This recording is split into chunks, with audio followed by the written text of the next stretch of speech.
ஒன்று கொரிந்தியர் 1ஆம் அதிகாரம். 1 கொரிந்தியர் முதல் அதிகாரம்.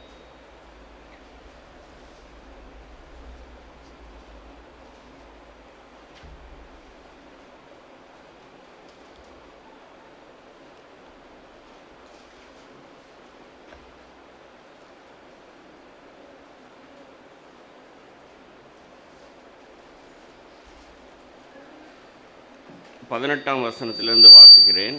1 கொரிந்தியர் 1ஆம் அதிகாரம் 18ஆம் வசனத்திலிருந்து. சிலுவையை பற்றிய உபதேசம் கெட்டுப்போகிறவர்களுக்கு பைத்தியமாயிருக்கிறது, ரட்சிக்கப்படுகிற நமக்கோ அது தேவ பலனாயிருக்கிறது. அந்தப்படி ஞானிகளுடைய ஞானத்தை நான் அழித்து புத்திசாலிகளுடைய புத்தியை அவமாக்குவேன் என்று எழுதியிருக்கிறது. ஞானி எங்கே? வேதபாரகன் எங்கே? இப்பிரபஞ்ச தர்க்க சாஸ்திரி எங்கே? இவ்வுலகத்தின் ஞானத்தை தேவன் பைத்தியமாக்கவில்லையா? எப்படியெனில், தேவ ஞானத்துக்கேற்றபடி உலகமானது சுய ஞானத்தினாலே தேவனை அறியாதிருக்கையில், பைத்தியமாக தோன்றுகிற பிரசங்கத்தினாலே விசுவாசிகளை ரட்சிக்க தேவனுக்கு பிரியமாயிற்று. 27ஆம் வசனத்தில், ஞானிகளை வெட்கப்படுத்தும்படி தேவன் உலகத்தில் பைத்தியமானவைகளை தெரிந்து கொண்டார். பலமுள்ளவைகளை வெட்கப்படுத்தும்படி தேவன் உலகத்தில் பலவீனமானவைகளை தெரிந்து கொண்டார். உள்ளவைகளை அவமாக்கும்படி உலகத்தின் இழிவானவைகளையும் அற்பமாய் எண்ணப்பட்டவைகளையும் இல்லாதவைகளையும் தேவன் தெரிந்து கொண்டார். மாம்சமான எவனும் தேவனுக்கு முன்பாக பெருமை பாராட்டாதபடிக்கு அப்படி செய்தார். அந்தப்படி நீங்கள் அவராலே கிறிஸ்து இயேசுவுக்கு உட்பட்டிருக்கிறீர்கள். எழுதியிருக்கிறபடி, மேன்மை பாராட்டுகிறவன் கர்த்தரை குறித்தே மேன்மை பாராட்டத்தக்கதாக அவரே தேவனால் நமக்கு ஞானமும் நீதியும் பரிசுத்தமும் மீட்பும் ஆனார். நாம் வாசித்த பகுதியில் பவுலுக்கு ஒரு தீர்க்கமான வெளிச்சம் இருந்தது. அதைத்தான் சபைக்கு போதிக்கிறார். அதாவது, இந்த உலகம் முழுவதும் ஒரு ஞானம் இருக்கிறது. நீங்கள் சபைக்கு வர்றதுக்கு முன்பாக நீங்கள் உலகத்தாராக இருந்தீங்க. நீங்கள் உலக ஞானத்தின்படி தான் நடந்தீங்க.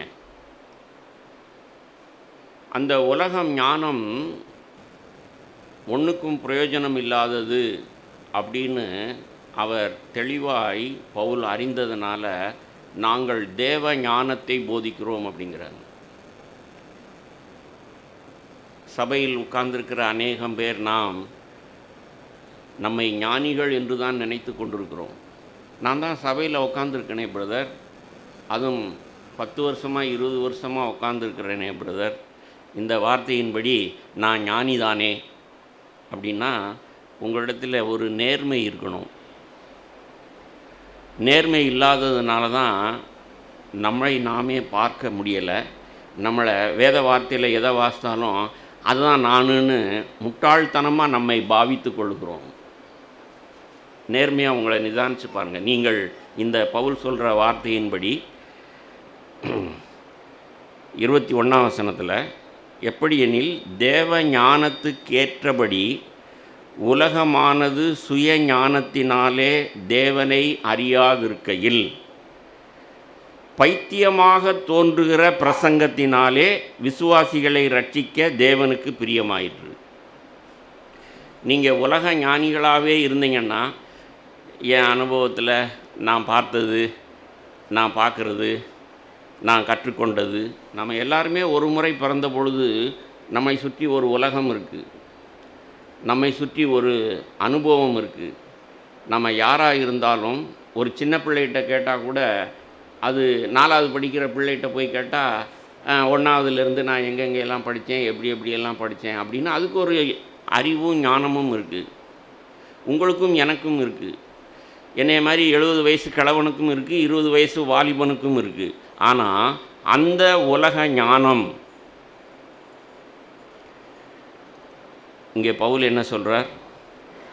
அந்த உலக ஞானத்தினாலே தேவனை அறியாதிருக்கையில், உலகமானது சுய ஞானத்தினாலே தேவனை அறியாதிருக்கையில், தயவுசெய்து நீங்கள் உங்களை அப்படி நேர்மையாக நிதானிக்கணும். எனக்கு எத்தனை வயசாக இருந்தாலும், நான் படித்தவனாக இருந்தாலும், பாமரனாக இருந்தாலும், எனக்குன்னு ஒரு உலகம் இருக்குது. அந்த உலக ஞானத்தினாலே தான் நான் வாழ்ந்து கொண்டிருக்கிறேன். ரட்சிக்கப்பட்டு சபையில் எத்தனை வருஷமாக இருந்தாலும் நான் பவுல் சொல்லுகிறபடி தேவ ஞானத்தை அறிந்திருக்கிறேனா?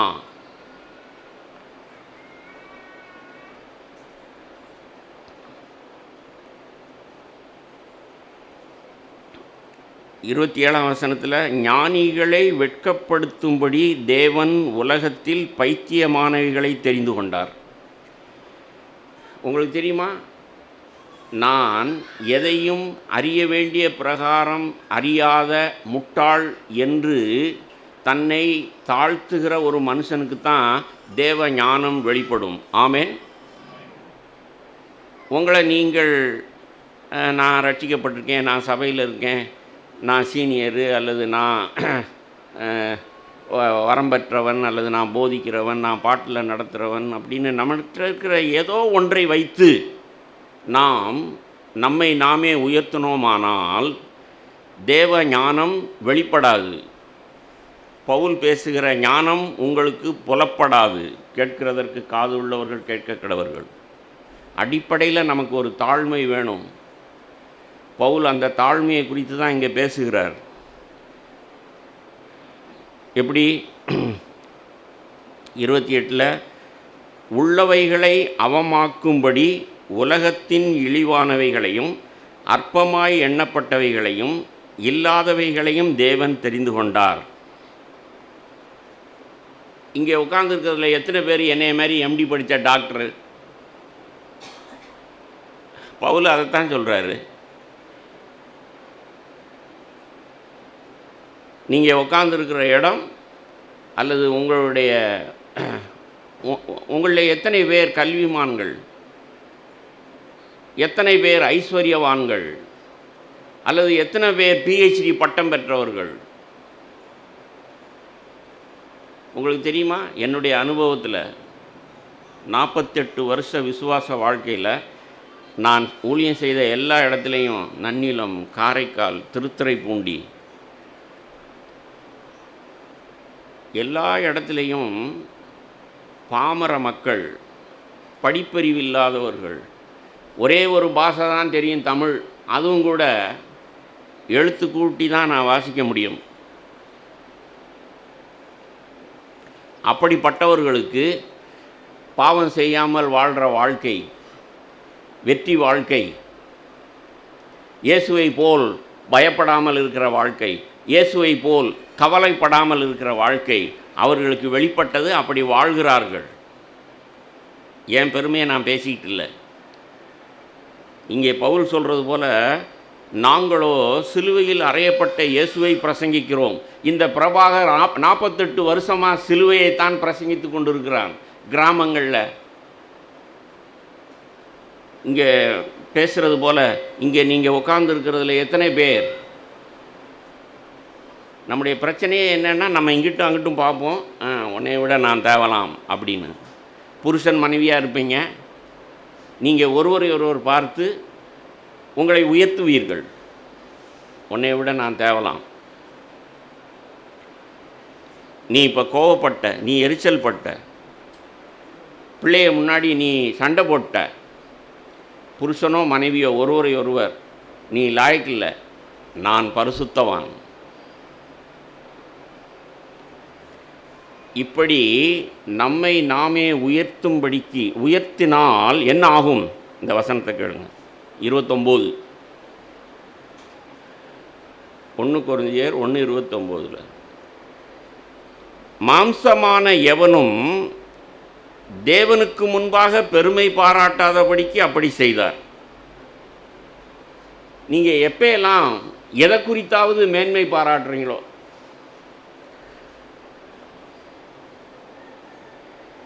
நம்ம பார்க்குறோம், ஒரு வீட்டில் 2 பிள்ளைகள் இருப்பாங்க. ஒன்று கருப்பாக இருக்கும், ஒன்று சிவப்பாக இருக்கும். காரணம் என்ன? இவ்வளோ யோசிக்கிறீங்க? அப்பனோ ஆத்தாளோ கருப்பாகவும் சிவப்பாக இருந்தால் 2ல் ஏதாவது ஒரு கலரில் தானே பிள்ளை பிறக்கும். இப்போ அந்த பிள்ளை என்ன செய்யும்?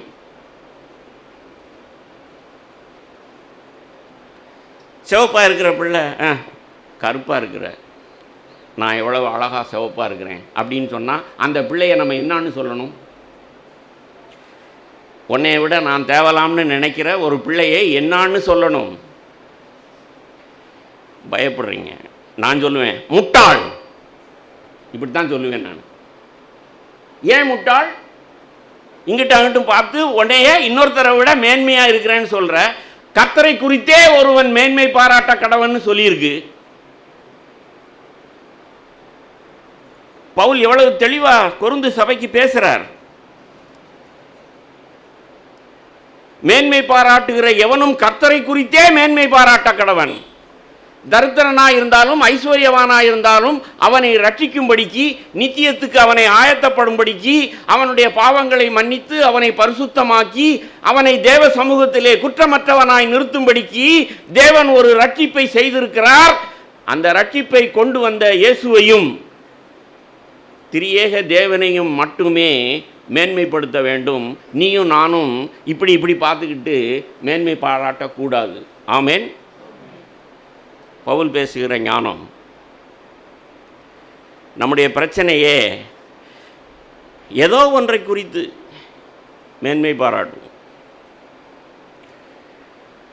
மேன்மை பாராட்டுறதுக்கு நமக்கு உலக ஞானம் போதும். ஏதாவது ஒன்றில் நாம் உன்னை விட நான் தேவலாம் அப்படின்னு மேன்மை பாராட்டுறோம். பவுல் தொடர்ந்து 2ஆம் அதிகாரத்தில் என்ன சொல்கிறார்? சகோதரரே, நான் உங்களிடத்தில் வந்தபோது தேவனை பற்றிய சாட்சியை சிறந்த வசனிப்போடாவது ஞானத்தோடே அறிவிக்கிறவனாக வரவில்லை. ஒவ்வொரு முறையும் சபை கூடி வரும்பொழுது நாம் பைபிள் ஸ்காலராக இருக்கக்கூடாது. வேதத்தை நீங்கள் படித்து குறிப்பெடுத்து பழைய ஏற்பாட்டில் இப்படி எழுதியிருக்கு, புதிய ஏற்பாட்டில் இப்படி எழுதியிருக்கு, இதுவும் ஒத்து போகுது, இதுதான் அப்படின்னு சொல்லி உங்கள் மூளை அறிவில் வரக்கூடாது. யாராக இருந்தாலும், 1 நிமிஷம் பேசுகிற சகோதரனாக இருந்தாலும் சரி, 1 மணி நேரம் என்னையை போல பேசுகிறவனாக இருந்தாலும் சரி, சபையில் தேவ ஞானம் மட்டுமே வெளிப்படும். தேவனே உயர்ந்திருப்பார். ஆமேன். அந்த பாரத்தில் தான் பவுல் பேசிக்கிட்டு இருக்கிறார்.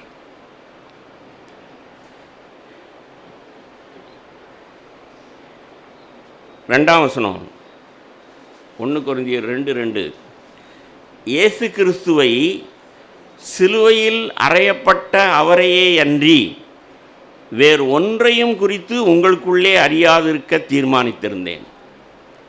என்ன விளங்குது? சில தேவனை அறியாத அஞ்ஞானிகள் சொல்கிறது போல உன்னை திருப்பி திருப்பி சொல்லிக்கிட்டு இருக்கிறதுனால நாம் பரிசுத்தமாயிட முடியுமா? சிலுவை போட்ட ஒரு மாலை, பாசி மாலையோ, அது அந்த சிலுவை ஒரு இடத்துல தொங்கும். அந்த சிலுவையை சுற்றி எத்தனையோ பாசிகள் அல்லது இருக்கும். ரோமன் கத்தோலிக்க மார்க்கத்தார், நான் சிறு பிள்ளையிலிருந்து ரோமன் கத்தோலிக்க பள்ளிக்கூடத்தில் படித்ததுனால எனக்கு அனுபவம் உண்டு. கன்னியாஸ்திரிகளாக இருக்கட்டும், அந்த தேவ பக்தி உள்ளவர்கள், அவங்க அதை அப்படியே உருட்டிக்கிட்டே இருப்பாங்க. என்னடா இப்படி இப்படி போய்கிட்டே இருக்குன்னா, அவங்க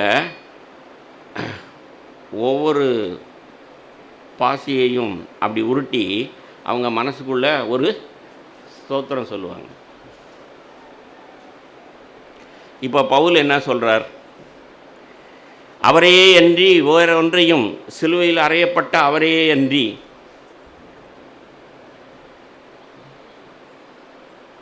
சபை கூடி வரும்பொழுது நாம் இயேசுவை பார்க்கணும்.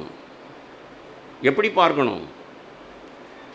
மாலை உருட்டுற மாதிரி சிலுவை சிலுவை சாகணும் மரிக்கணும் அப்படின்னு சொல்லி பேசிக்கிட்டு இருக்கக்கூடாது. அப்படி ஒரு வாழ்க்கை வாழ்ந்துருக்கணும். பவுலை போல சபைக்கு வந்து அல்லது வீட்டில் நீங்கள் பெற்றோர்கள் பிள்ளைகளை நடத்தணும். புருஷனோ மனைவியோ தகப்பனோ தாயோ ஒரு வாலிபர்கள் கூட்டம் நடத்துகிறவங்க, சண்டே கிளாஸ் நடத்துகிறவங்க, நீங்கள் யாராக இருந்தாலும் சரி பவுலை போல ஒரு ஆவி இருக்கணும் தேவனுடைய சபையில். அஞ்ஞானிகள் மாலை உருட்டுறது மாதிரி நாம் வெறுமனே இயேசு மரித்தார், உன்னை வெறுக்கணும், நீ சாகணும், நீ பாடுபடணும் அப்படின்னு சொல்லிக்கிட்டு இருக்கிறதே சுவிசேஷம் அல்ல.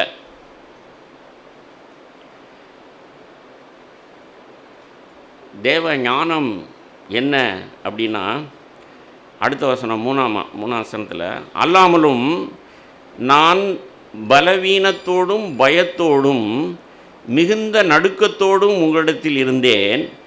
உங்கள் விசுவாசம் மனுஷருடைய ஞானத்தில் அல்ல, தேவனுடைய பலத்தில் நிற்கும்படிக்கு. இந்த கான்ட்ராஸ்டை பாருங்கள். பவுல் பயந்திருந்தார். நான் மனுஷன், நான் என்னுடைய பேச்சு திறனால், என்னுடைய வேத அறிவினால், கமாலியல் ப்ரொஃபஸர்கிட்ட படித்தவர் இவர், பைபிளை உருட்டி எடுத்துருவார்.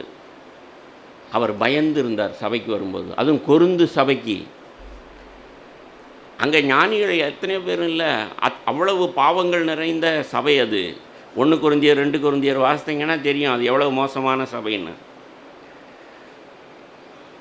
இன்றைக்கி காலையில் நான் தேவனை தேடின பொழுது இந்த சபைக்கு நான் என்ன வார்த்தையை சொல்கிறது? கொரிந்து சபையை தான் காட்டினார், பவுலுடைய வார்த்தையை தான் காட்டினார். இந்த சபையை விட மோசமாக நீங்கள் இல்லை. ஆனால் அந்த சபைக்கே தேவ ஞானத்தை போதித்து பரிசுத்தவான்களை உருவாக்கினார் பவுல். அல்லேலூயா. அப்போது நாம் படித்தவங்களா படிக்காதவங்களா? நாம் ரெஃப்யூஜி கேம்பில் இருக்கிறோமா இல்லை 5 ஸ்டார் ஹோட்டலில் இருக்கிறோமா? அதெல்லாம் பிரச்சனையே கிடையாது. பிரச்சனை என்னன்னா, நம்மை நாமே நம்புகிறோம், நம்மை நாமே உயர்த்துகிறோம். சகோதரனே சகோதரியே, பவுலோடு சேர்ந்து உணர்வடைங்க. நான் பயந்து வந்தேனேப்பா உங்கள்கிட்ட வரும்பொழுது, என்னுடைய வேத அறிவை பயன்படுத்தக்கூடாதுன்னு தீர்மானித்து வந்தேனே. ஒரு சிலர் நீங்கள் கிறிஸ்டியன் பேக்ரவுண்டில் இருக்கிறதுனால உங்கள் குடும்பத்தார் எத்தனையோ பேர் வேதத்தை உங்களுக்கு கிரமமாக சொல்லியிருப்பாங்க. நான் 24 வயசில் ரட்சிக்கப்பட்டவன். இந்த பிள்ளைகளெல்லாம் 1வது 2வது படிக்கிறதுலேருந்தே சபையில் உட்காந்துருக்கு, மனப்பாட வசனம் சொல்லுது.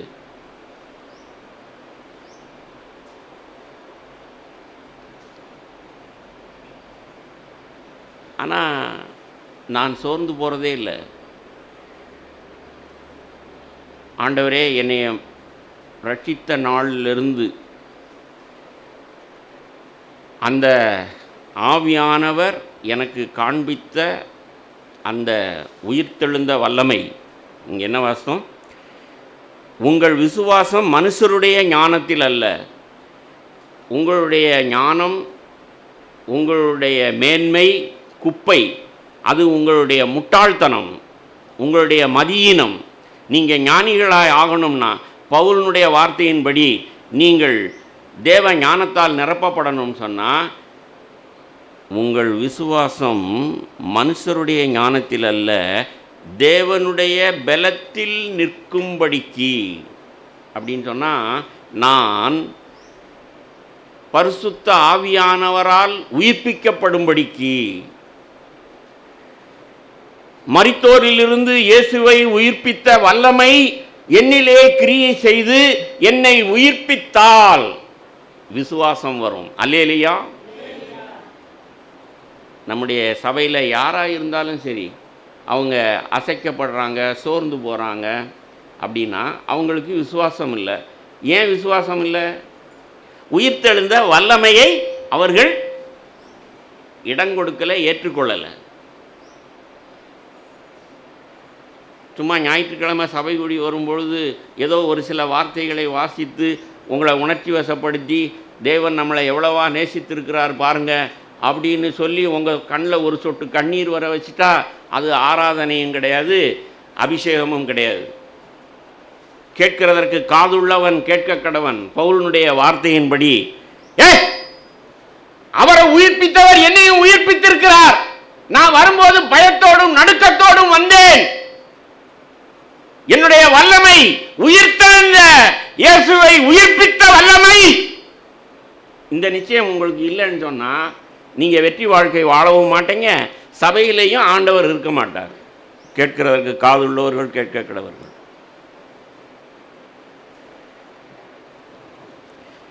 ஆயிரத்தெட்டு சூழ்நிலைகள் பிரச்சனைகள் வரும், வீட்டில் இருக்கும், வேலை ஸ்தலத்தில் இருக்கும். அப்பையெல்லாம் நான் உயிர்த்தெழுந்த வல்லமையினாலே, ஆண்டவரே இப்போ நான் ஏன் சத்தத்தை உயர்த்துறேன், நீங்கள் உயர்த்துனீங்களா இப்படி கேட்டு பாருங்கள். இப்போ எனக்கு வாயில் இப்படி ஒரு வார்த்தை வருதே, இந்த வார்த்தை என்னிட்டிருந்து வருதா, ஆவியானவர் நீங்கள் கொடுத்தீங்களா?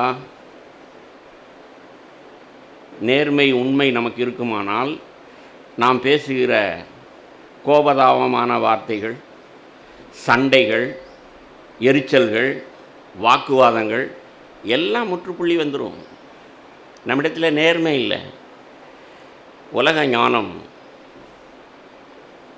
அதனால் நமக்கு வர்ற பிரச்சனைகள், வாக்குவாதங்கள், சண்டைகளில் அது குடும்பமாக இருக்கட்டும், வேலை ஸ்தலமாக இருக்கட்டும், சபையாக இருக்கட்டும், டக்குன்னு சொல்லிடுவோம், நான் இப்போ என்ன செஞ்சிட்டேன்னு இப்படியெல்லாம் பேசுகிறீங்க.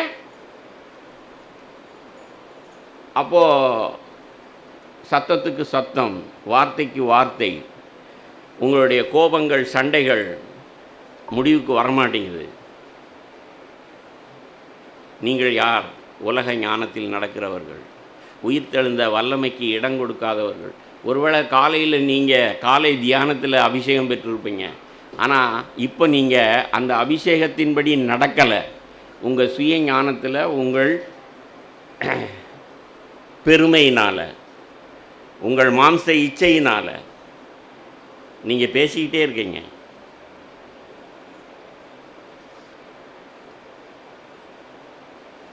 சில வேளைகளில் மனைவிமார்கள் பேசிக்கிட்டே இருப்பாங்க, புருஷர்கள் நீங்கள் பதில் சொல்லாமல் இருந்துக்கிட்டே இருக்கணும்.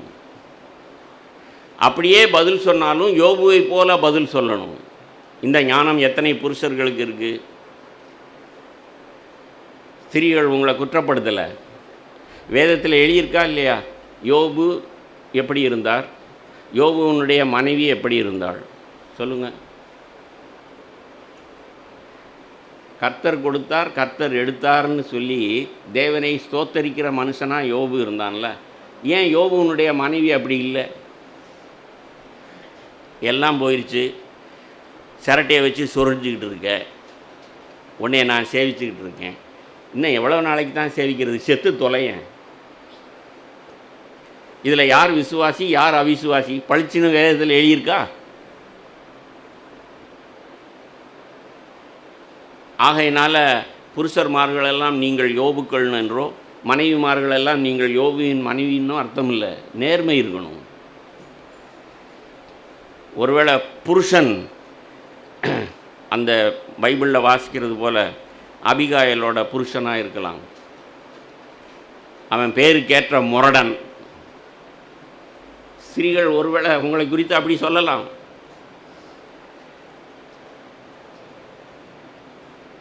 நாம் பெரிய ஜம்பாவான்களாக இருக்கலாம். ஒரு உரிமையில் உரிமை பொண்டாட்டியினுடைய இதை அடக்க முடியும். ஐயையோ இந்த மனுஷனா இவன் அடித்தான்னா காது கெட்டு போயிடும், கேட்காம போயிடும்னு சொல்லி ஒருவேளை பயந்து நடுங்கவங்களாக இருக்கலாம். இதுவா குடும்பம்? யோசித்து பாருங்கள். வேதத்தில் இருக்கிற குடும்பங்களை நாம் பார்க்க வேண்டாமா? சரி, புருஷன்தான் மதிகேடன், அவன் குடிச்சு இருக்கிறான், வெறிச்சுக்கிட்டு இருக்கிறான். அந்த அபிகாயில் எவ்வளவு ஞானமாய் நடந்தாள் வேதத்தில் எழுதியிருக்குல்ல, தியானிக்கணும். எழுதியிருக்கிறத தியானித்து, ஓ, நான் ஞானம் விளங்க வாயை திறக்கட்டும். இப்போது புருஷன் கோபமாக இருக்கிறார் அல்லது எரிச்சலாக இருக்கிறார் அப்படின்னு சொன்னால், நான் அமைதியாக இருக்கட்டும், அல்லது சில விஷயங்களை இப்பொழுது அவரிடத்திலே சொல்லாமலே நான் செயல்படட்டும் என்று நடக்கிற எத்தனை அபிகைல்கள் இங்கே உட்கார்ந்திருக்கிறீர்கள்.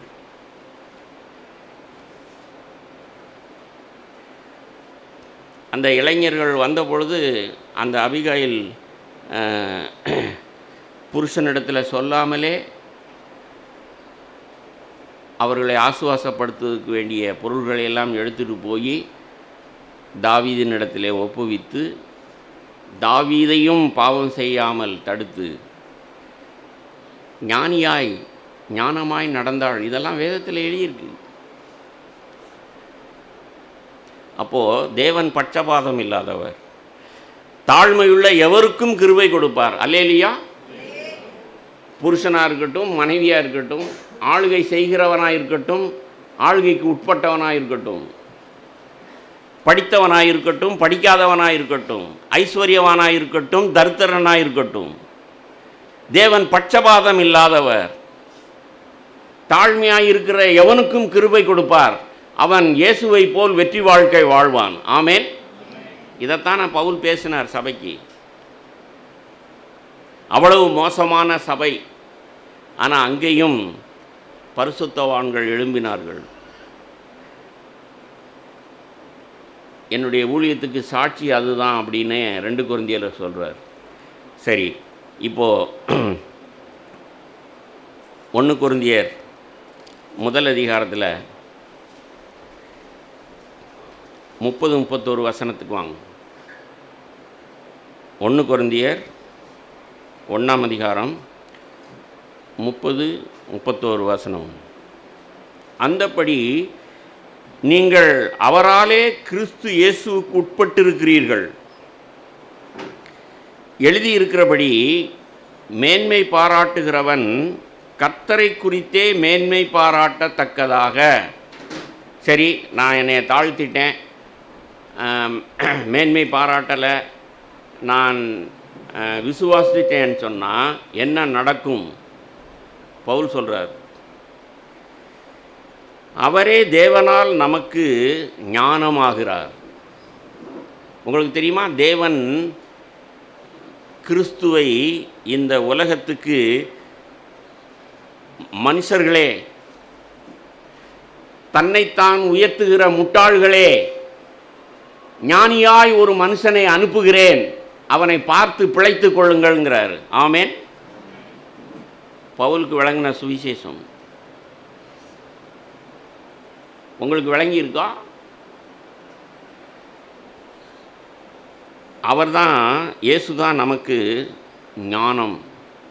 ஆனால் அவர் எப்படி 3 வார்த்தையை பயன்படுத்துகிறார், அதைத்தான் நாம் கிரமமாக தியானிக்கணும்.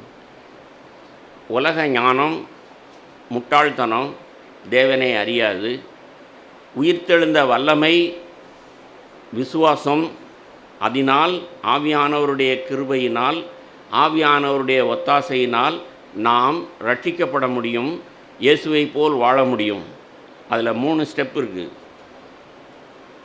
31ஆம் வசனம், அவரே நமக்கு நீதி, பரிசுத்தம், மீட்பும் ஆனார்.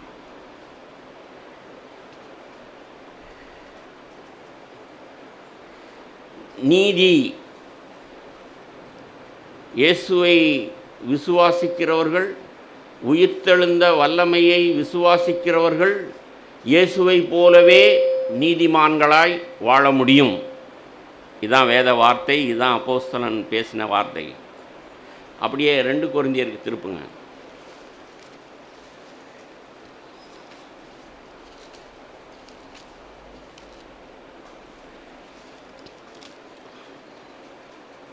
ஐந்தாம் அதிகாரம் 21 2 கொரிந்தியர் 5ஆம் அதிகாரம் 21. நாம் அவருக்குள் தேவனுடைய நீதியாகும்படிக்கு பாவம் அறியாத அவரை நமக்காக பாவமாக்கினார். தேவனுடைய கிருபையை நீங்கள் விருதாவாய் பெறாதபடிக்கு உடன் வேலையாட்களாகிய நாங்கள் உங்களுக்கு புத்தி சொல்லுகிறோம். அனுக்கிரக காலத்திலே நான் உனக்கு செவி கொடுத்து இரட்சணிய நாளிலே உனக்கு உதவி செய்தேன் என்று சொல்லியிருக்கிறாரே, இதோ இப்பொழுதே அனுக்கிரக காலம், இப்பொழுதே இரட்சணிய நாள்.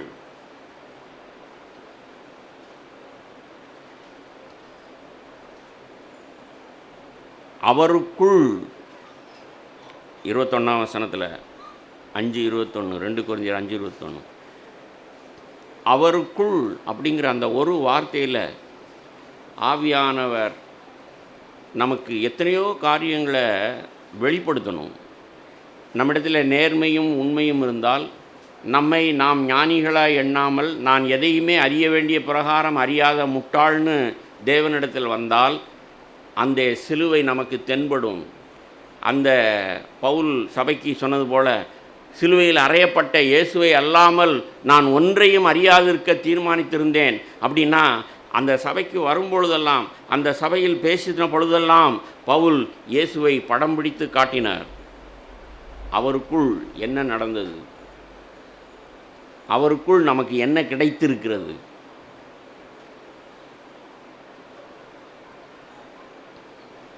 அவருக்குள் தேவனுடைய நீதியாகும்படிக்கு அவருடைய இயேசு கிறிஸ்துவனுடைய அப்பா தான் அவர் அனுப்பினார். அப்பா தான் தேவன். தேவனிடத்தில் இருந்த ஒருவரும் காணாதிருக்கிற கர்த்தருடைய நீதி, அவர் எவ்வளவு நீதிபரரோ அவ்வளவு நீதி. தேவன் நம்மை தம்முடைய சாயலில் சிருஷ்டித்தார். உங்கள் பிள்ளைகள் ஒன்று உங்களை போல அப்பாவை போல இருக்கும், அல்லது அம்மாவை போல இருக்கும். ஒரு பிள்ளை பிறந்துருச்சுன்னு சொன்னால் நாம் எவ்வளவு அந்த பிள்ளையை பார்த்து மூக்கு அப்படியே அப்பாவை மாதிரியே இருக்குது. அந்த கண்ணை பாரு, அப்பனை அப்படியே உரித்து கொண்டு வந்திருக்கு. அப்போது கண் இப்படி இருக்குது, மூக்கு இப்படி இருக்குதுன்னு சொல்லி எவ்வளவு புலகாங்கிதம் அடைகிறோம் ஒரு பிள்ளையை பெற்றவங்க. தேவன் நம்மை சிருஷ்டித்த போது ஆதியாகமம் முதல் புஸ்தகத்திலேயே முதல் அத்தியாயத்திலே எழுதியிருக்கு, வெரி குட் அப்படின்னு சொல்லிட்டார். மனுஷன் தேவனுடைய மாஸ்டர் கிரியேஷன். அப்படின்னா தேவன் எல்லாத்தையும் படைத்தார். ரோட்டில் போகிற ஆடு மாடுகள் நாய்களை படைத்தார். நீங்கள் பார்க்குற செடி கொடிகளை படைத்தார். நல்லா கவனமாக சிறு பிள்ளை கூட கேட்குது, சபாஸ். எல்லாத்தையும் பார்க்குறோம்ல. உங்கள் வீட்டில் ஒரு நாய் வளர்க்குறான்னு வச்சுக்கோ. உங்கள் அப்பா அம்மா நாய்க்கு சோறு வைக்கிறாங்களோ இல்லையோ, பிள்ளை ஸ்கூல்லேருந்து வந்துருச்சு, பசியாக வருமே அப்படின்னு சொல்லி உனக்கு தானே முதல்ல சாப்பாடு கொடுப்பாங்க. போடா நீயே நாய்க்கு சோறு வைக்கிறேன் அப்படின்னு சொல்லி எந்த முட்டாள் தாயோ தகப்பனோ நடப்பாங்களா?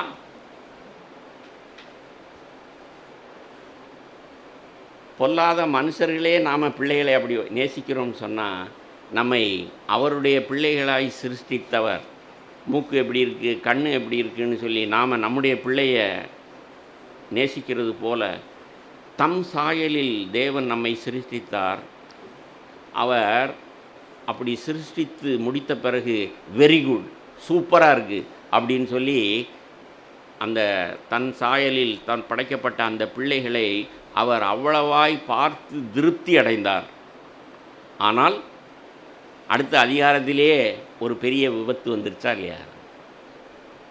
பாவம் பிரவேசித்ததா இல்லையா? சாத்தான் பெருமையானவன் அந்த பெருமையை, அந்த முரட்டாட்டத்தை, அந்த எதிர்க்கிறதை, அந்த சாத்தான் லூசிபருக்கு மேலே ஒரே ஒருவர் தான் சிருஷ்டித்த கர்த்தர் தான் இருந்தார். அவரை மட்டும் என்ன ஆராதிக்கிறாங்க எல்லாரும், என்னையும் ஆராதிக்கணும்னு சொல்லி சமமாக போய் உக்காந்துருந்தான். ஆனால் ரட்சிப்பு எப்படி வந்தது? பிலிப்பியர் 2ல் இதே பவுல் எப்படி சொல்கிறாரு?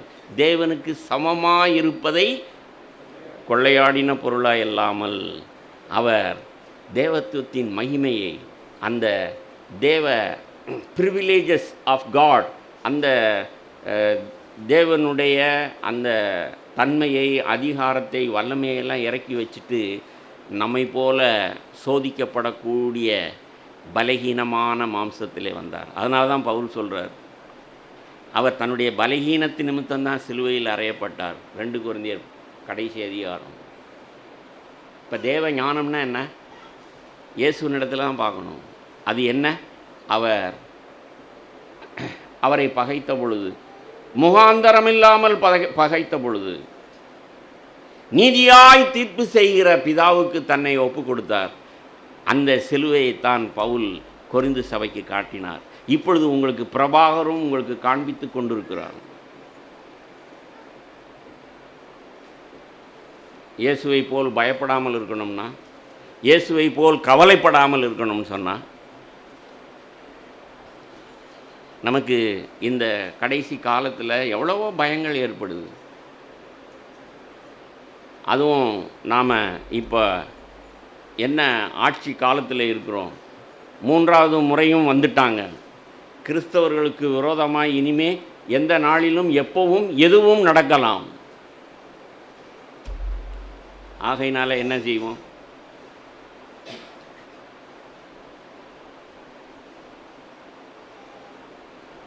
சகோதரனே, சகோதரியே, எதிர்காலத்தை குறித்த பயம். நம்முடைய பிள்ளைகளுக்கு என்ன ஆகுமோ? என்னுடைய பேத்தி நீட் தேர்வு எழுதியிருக்கிறார். +2லையும் SSLCலையும் 10வதுலேயும் ஸ்கூல் டாப்பராக வந்தவர். ஆனால் இப்போது மார்க்கு குறைஞ்சிருக்கு. ஐயோ, என் பிள்ளை இப்படியெல்லாம் படித்து இப்படி மார்க்கு வந்திருக்கு, இந்த மார்க்குக்கு எனக்கு காலேஜில் கிடைக்காதே.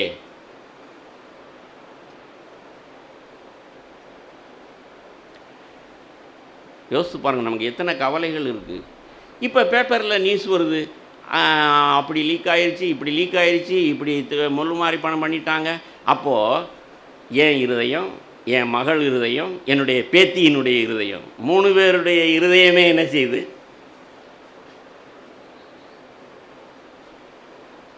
அசைக்கப்படுது. இனிமேல் என் பிள்ளைகளையோ, என் பிள்ளையவோ, என் பேர பிள்ளையோ படித்து என்ன ஆக போகுது? காசு கொடுத்து முதல் மார்க் வாங்கி டாக்டராகவும் இன்ஜினியர் ஆகிக்கிட்டுனா என்னங்கடா நடக்குது இந்த உலகத்தில்? சீ! கோபம் வருது, ஆளுகைகள் மேல், அதிகாரங்கள் மேல் வருது.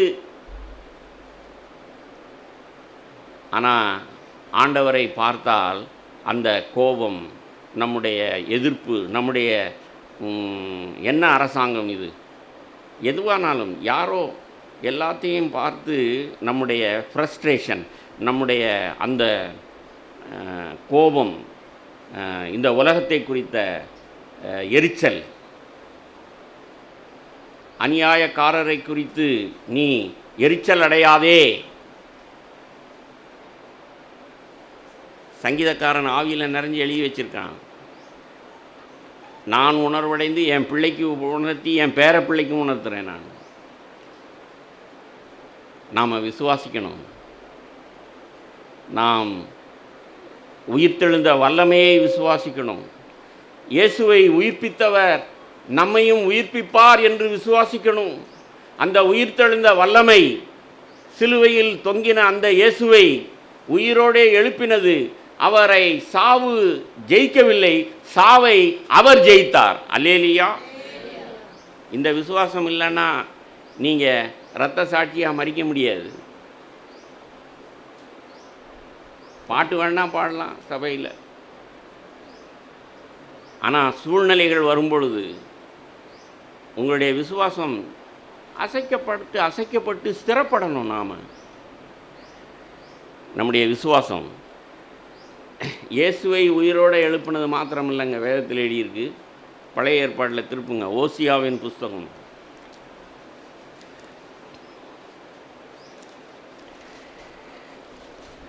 தானியேல் புஸ்தகத்துக்கு பிறகு ஓசியாவின் புஸ்தகம் வருது. ஓசியாவின் புஸ்தகம் 6ஆம் அதிகாரம்.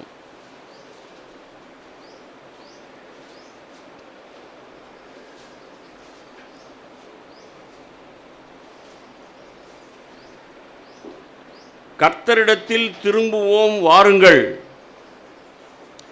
நம்மை பீறினார், அவரே நம்மை குணமாக்குவார். நம்மை அடித்தார், அவரே நம்முடைய காயங்களை கட்டுவார். 2 நாளுக்கு பின்பு அவர் நம்மை உயிர்ப்பிப்பார். 3ஆம் நாளில் நம்மை எழுப்புவார். அப்பொழுது நாம் அவருடைய சமூகத்தில் பிழைத்திருப்போம். அப்பொழுது நாம் அறிவடைந்து கர்த்தரை அறியும்படி தொடர்ந்து போவோம். அவருடைய புறப்படுதல் அருணோதயம் போல ஆயத்தமாயிருக்கிறது. அவர் மழையைப் போலவும் பூமியின் மேல் பெய்யும் முன்மாறி பின்மாரியைப் போலவும் நம்மிடத்தில் வருவார்.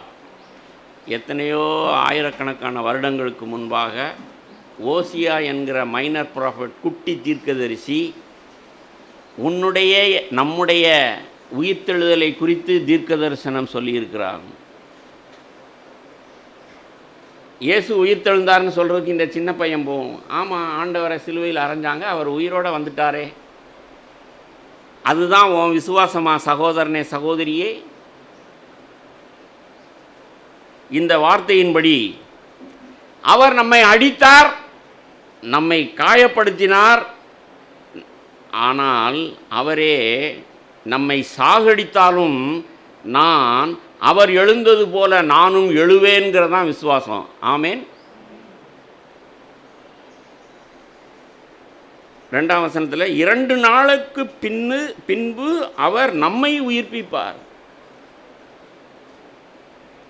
பவுல் கொரிந்து சபைக்கு, ஏன் நான் பயந்து வந்தேன்பா, பரிசுத்த ஆவியானவருடைய பலத்தினால் நான் சிலுவையிலே அறையப்பட்ட இயேசுவையே உங்களுக்கு காண்பித்தேன் அப்படின்னு சொன்னால், அவர்தான் நமக்கு அஸ்திவாரம், அவர்தான் நமக்கு மூலைக்கல். எந்த கட்டடத்தையும் பாருங்கள், 4 மூலைக்கல்.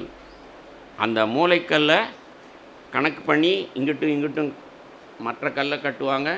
அதுக்கு பிறகு தூக்கு நூலை வச்சு 1 மாடி என்ன 10 மாடி கூட எழுப்புவாங்க. சரியான அஸ்திவாரம் இருந்தால் எத்தனையோ மாடிகள் நிற்கும். உங்களுடைய கிறிஸ்தவ வாழ்க்கை எப்படி இருக்கிறது?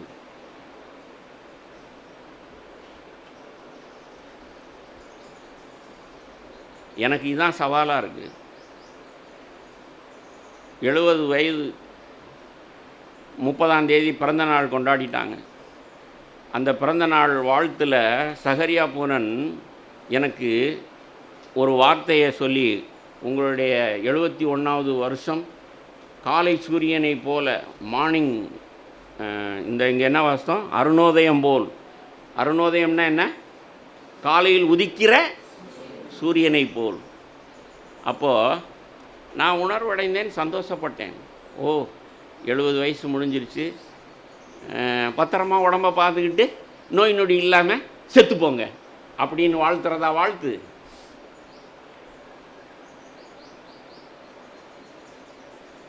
ஆவிக்குரிய சகோதரன் என்னை ஆவிக்குரிய முறையில் வாழ்த்தினார். அந்த 4 வரி வாழ்த்துதலை வாசித்து உற்சாகம் அடைந்தேன். இனிமேல் தான் எனக்கு வாழ்க்கையே ஆரம்பிக்குது. அருணோதயம் போல், காலை சூரியனை போல். சூரியனை காலையில் 6:30 மணிக்கோ 7 மணிக்கோ பார்த்துட்டோம்னு சொன்னால் 12 ஹவர்ஸ் இருக்குது. அது அஸ்தமிக்கிறதுக்கு 12 ஹவர்ஸ் இருக்குது. இப்போது நான் என்னுடைய வாழ்க்கையை எப்படி பார்க்கணும்? இந்த ஓசியா பார்த்தது போல் பார்க்கணும். நாம் அறிவடைந்து, 3ஆம் வசனம், அவரை அறிகிற அறிவிலே. என்ன அறிவு? இயேசு என்னுடைய பழைய மனுஷனை சிலுவையில் அறைந்தார். என்னுடைய பாவம் அவரிடத்துக்கு போயிருச்சு. நான் இனிமே பழைய மனுஷனை போல, ஆதாமை போல பாவத்துக்கு எஸ் சொல்ல தேவையில்லை. நான் இனிமே கோவப்பட தேவையில்லை, எரிச்சல் பட தேவையில்லை.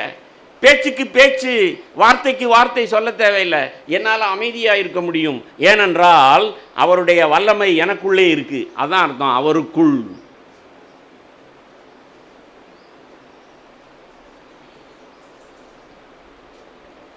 அப்பொழுது நாம் அறிவடைந்து கர்த்தரை அறியும்படி தொடர்ந்து போவோம்.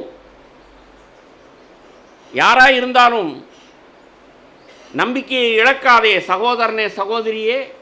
உன்னுடைய சூழ்நிலைகளை பார்க்காதே. பெருமை தான் அடைவ. நீ ஒன்று பெருமை அடைஞ்சு கெட்டு போவ, அப்படி இல்லைன்னா சூழ்நிலைகளை பார்த்து சோர்ந்து போய் கல்லறைக்கு போயிடுவ. உயிர்த்தெழுந்த வல்லமையை பார்.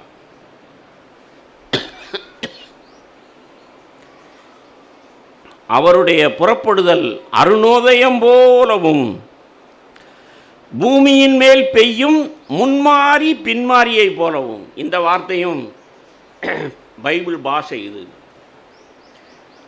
இது எழுதினது பாலஸ்தீன நாட்டை குறித்து, இஸ்ரேல் தேசத்தை குறித்து. அங்கே உள்ள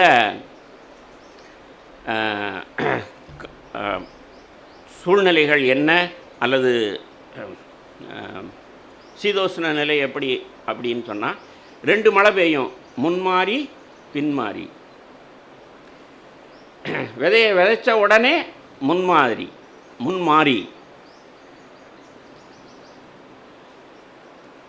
ஈரமான மண்ணில் விதை ஊறி முளைச்சிடும். அதுக்கு பிறகு பின்மாறி அப்படின்னு சொன்னால், நெல்லுன்னு வச்சுக்கோங்க, அது 45வது நாள் அறுக்கணும் அப்படின்னு சொன்னால், அந்த கதிர் விட்டு அந்த நெற்பை உண்டாயிருக்கும்போது அப்போது ஒரு மழை பெஞ்சுன்னா, அப்போ தண்ணியிலேருந்து அந்த பயிர் நெல் சத்தை உறிஞ்சு அந்த அரிசியெல்லாம் உப்பிரும், மணிமணியாக நிற்கும். அதான் பின்மாறி. அதுக்கு பிறகு 45 நாள்லையோ 60வது நாள்லையோ அறுவடைக்கு தயாராகிருக்கும். அறுவடை. உன்னுடைய வாழ்க்கை எப்படி இருக்கிறது? அங்கே சீனியர் ஜூனியர்லாம் கிடையாது. நீங்கள் சபையில் 30 வருஷம் உட்கார்ந்து இருந்து உங்களுடைய மேன்மை அதிலெல்லாம் எதுவுமே இல்லை. 3 மாதம் ரட்சிக்கப்பட்டு 3 மாதமாக ஞானஸ்தானம் எடுத்து 3 மாதமாகி உட்கார்ந்துருக்கிற ஒரு மனுஷன் முன்மாதிரியும் பின்மாரியையும் பெற்றால் அவன் கர்த்தரிடத்தில் மணியாய் போய் நிற்பான். அல்லேலூயா. இன்றைக்கி அநேகம் பேர், நான்லாம் அந்த காலத்தில் ஆண்டவருக்காக எப்படி நின்னேன் தெரியுமா? நீ அந்த காலத்தில் இருந்த என்னையா, இப்போ எப்படி இருக்க? இப்போ எப்படி இருக்க?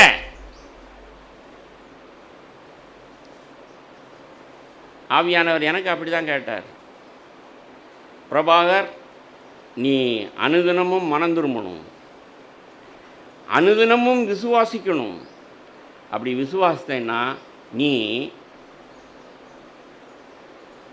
அபண்டன்ட் ஆசீர்வாதம், அதாவது ஆவியானவர் முன்மாறி பின்மாறி, எப்பெல்லாம் எனக்கு கிருபை தேவையோ அபிஷேகம் தேவையோ அப்பொழுது அது எனக்கு கொடுக்கப்படும். அல்லேலியா.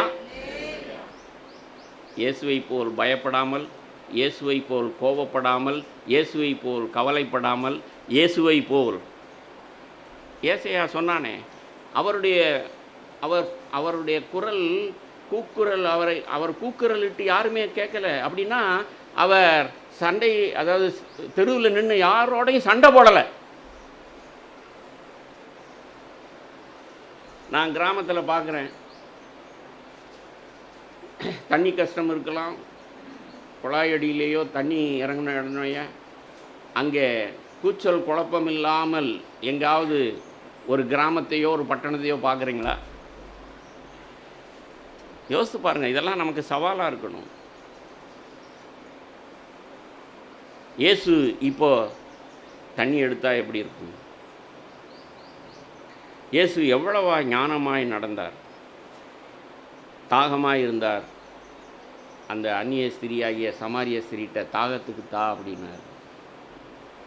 நீ யூதன், உனக்கும் எனக்கும் சம்மந்தமே இல்லை, என்கிட்ட எப்படி தண்ணி கேட்கலாம்? ஸ்திரியே, நான் யாருன்னு உனக்கு தெரிஞ்சா என்கிட்ட நீ தண்ணி கேட்ப. அவளை மாத்திரமல்ல, அந்த ஊரையே ரட்சித்து விட்டார். அல்லேலூயா. இயேசு எப்படி ஞானமாய் நடந்தார்? இதெல்லாம் எனக்கு சவாலாக இருக்குது. ஆண்டவரே, ஒவ்வொரு நாளும் நான் மனம் திரும்பணும், விசுவாசிக்கணும். ஒவ்வொரு நாளும் நான் உன்னதத்தின் வரும் பலனால், கிருபையால் பலப்படணும். அப்பொழுது உம்மை போல் நானும் உயிர்த்தெழுந்த வாழ்க்கை வாழ முடியும், உலகத்துக்கே வெளிச்சமாக இருக்க முடியும். ஆமேன். எழும்பி நில்லுங்க.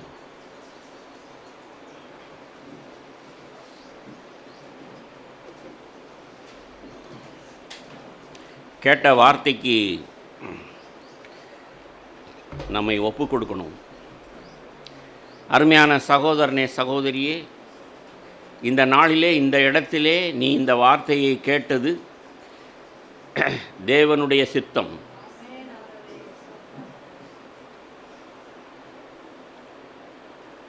நாம் தியானித்த வசனங்களை எண்ணி பார்ப்போம். ஆண்டவரே,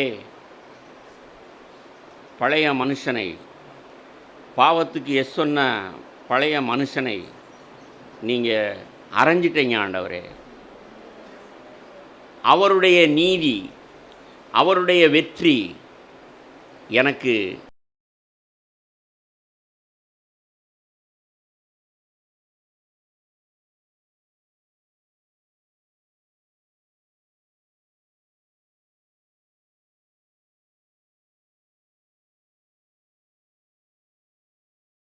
சுவிசேஷம். ஆமென்.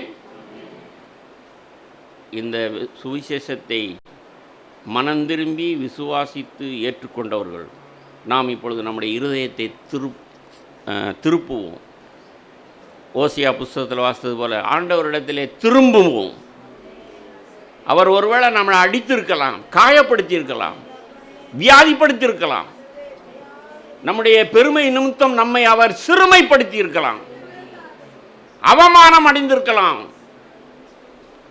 ஆனால் இப்பொழுதும் நம்முடைய இருதயத்தை, நம்முடைய ஆவியை திறப்போம். இந்த உள்ளான மனுஷனை அவரிடத்திலே ஒப்புவிப்போம். என்னை வல்லமையால் இடைக்கட்டும். முன்மாறியோ பின்மாறியோ என் தேவை இது ஆண்டவரே, என்னுடைய போராட்டம் இது ஆண்டவரே, எனக்கு முன்பாக மலையை போல் இருக்கிற பிரச்சனை இது ஆண்டவரே அப்படின்னா அவர் கடலிலே போய் விழு என்று சொன்னால் இது விழுந்துரும். விசுவாசம். என் அவிசுவாசத்தில் என்மேல் கிருபையாயிரும் அப்படின்னு சொன்னால் எல்லாத்தையும் கொடுப்பார். அவரிடத்தில் மாத்திரம் வந்து விடுவோமா? சகோதரனே, சகோதரியே, சபையிலே நிற்கிறாய், இயேசு தலையாய் இருக்கிற சபையிலே நிற்கிறாய், அவருடைய சத்தம் கேட்கிறது. விசுவாசமாய் எதிர்பார்ப்புடனே நம்மை அவரிடத்திலே ஒப்பு கொடுப்போம். நாம் ஒவ்வொருவரையும் அவர் நிரப்ப, அபிஷேகிக்க வல்லமை உள்ளவராக இருக்கிறார். நாம் தனித்தனியாய் ஜெபிக்க நேரம் இல்லை. நாம் எல்லாரும் ஏகமாய் அவரை நோக்கி பார்ப்போம், ஜெபிப்போம்.